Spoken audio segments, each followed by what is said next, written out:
रविवार दिनांक 19 मे 2024 the blues brothers movie बघितली.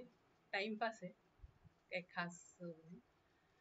फक्त एवढंच आहे की ते जे ब्लूज ब्रदर्स असतात ते चांगल्या कामासाठी लोकांना मदत करायला पैसे जमवण्याचा प्रयत्न करत असतात आणि त्या प्रयत्नात त्यांच्या हातून इतके गुन्हे आणि चुका होतात की त्यांना दरवेळेस जेल होत असते. दोघांना म्हणा, त्यांच्यापैकी एका भावाला. आणि मग बाहेर आल्यावर पुन्हा आपलं तेच त्यांचं रिपिटेशन चालू असतं.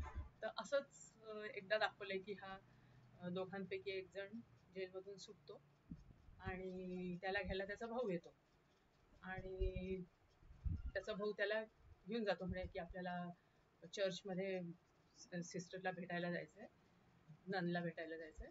आणि ननकडून त्यांना कळतं जेव्हा भेटतात की म्हणजे नननीच त्यांना लहानपणापासून मोठं केलं असतं, त्याच्यामुळे त्याची ती जबाबदारी असते की काय असेल तो प्रॉब्लेम त्यांचा सॉल्व्ह करायचा. तर त्या म्हणतात की ही बिल्डिंग आपण टॅक्स भरला नाही वर्षाचा, तर ही बिल्डिंग आपल्याला इव्हॅक्युएट करावी लागेल आपल्याला, आणि लहान मुलं असतात सगळे, तर काय करायचं, तुम्ही मदत कर. तो म्हणतो हां मी आत्ता उद्या पैसे आणून देतो. तो म्हणे मला तुमचे गुन्ह्याचे पैसे नको आहेत, मला तुम्ही तुमची मेहनत करून कमावलेले पैसे मी टॅक्स भरायचा आहे.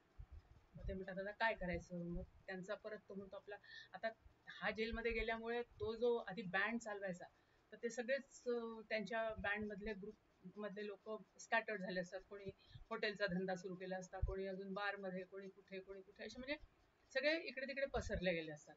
मग तो म्हणतो आता परत बँड जरी सुरू करायचं तरी मग प्रत्येकाला जाऊन भेटलं पाहिजे. मग तो प्रत्येकाला जाऊन भेटतो, कन्व्हिन्स करतो आणि मग म्हणतो चला आता आपण आपलं परत बँड सुरू करू. आता सुरू करायचं तर यांना स्टेज किंवा जागा अवेलेबल केली पाहिजे कोणी. तर आधी सुरुवात करतात तर काही कोणाला आवडत नाही ते. मग हे म्हणतात चला आपण जुनेच गाणे आपले वाजवू, मग लगेच हिट होतात. मग ते असेच एका रिच माणसाकडे जातात, पण म्हणजे आता थोड्या पैशांनी एकदम ते $5,000 भरणं शक्य नसतं. मग त्या एका रिच मॅनकडे जातात, तर त्याचं काहीतरी प्रॉब्लेम ह्यांना माहीत असतो. मग ते म्हणतात तुझ्या बायकोला आम्ही सांगू का. मग तो म्हणतो ठीक आहे, मी तुम्हाला मग तो मोठा हॉल, रॉयल हॉल अवेलेबल करून देतो. आणि मग बाकीची ती जी चर्चमधली छोटी छोटी मुलं असतात, ती तिकीटं विकणं, पॅम्पलेट वाटणं, हे सगळे प्रकार करत असतात. हे लोक पण कारमधून फिरून पब्लिसिटी करत असतात. या सगळ्या चक्करमध्ये त्यांचे हातून इतके वेळा म्हणजे चुका होत असतात. दरवेळेस पोलीस त्यांच्या मागे असतेच, पण त्यांनी पोलीसचीच कार मागेच स्वस्ताच्यात घेऊन त्याच्यातनंच ते फिरत असतात.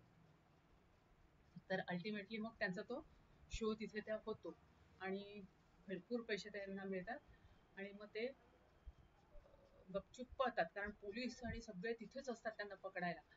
तर टॅक्स ऑफिसला ते कसं तरी चप्पत पूर्ण फोर्स आलेली असते त्यांना पकडायला. चप्पत पोचतात तिथे आणि म्हणजे त्या वेळेच्या आत त्यांचं पैसे भरणं होतं. तो म्हणतो ओके रिसिप्ट म्हणून त्यांना पावती मिळते आणि त्यांच्या हातामध्ये हातकड्या. पुन्हा दोघांना जेल, आणि जेलमध्ये दाखवले की हे पुन्हा आपला तिथे जेलमध्ये बँड सुरू असतो आणि सगळे कैदी आणि पोलीसवाले एन्जॉय करत असतात. म्हणजे थोडक्यात हेच दाखवले की हीच त्यांची रिपिटेशन चालू असते की जेलचा कालावधी पूर्ण करायचा, बाहेर यायचं, पुन्हा मदत करायची, पुन्हा जेलमध्ये जायचं, लोकांना मदत करायचं. ओव्हरऑल टाइमपास मूवी आहे, पण थीम त्याच्या मागची चांगली आहे.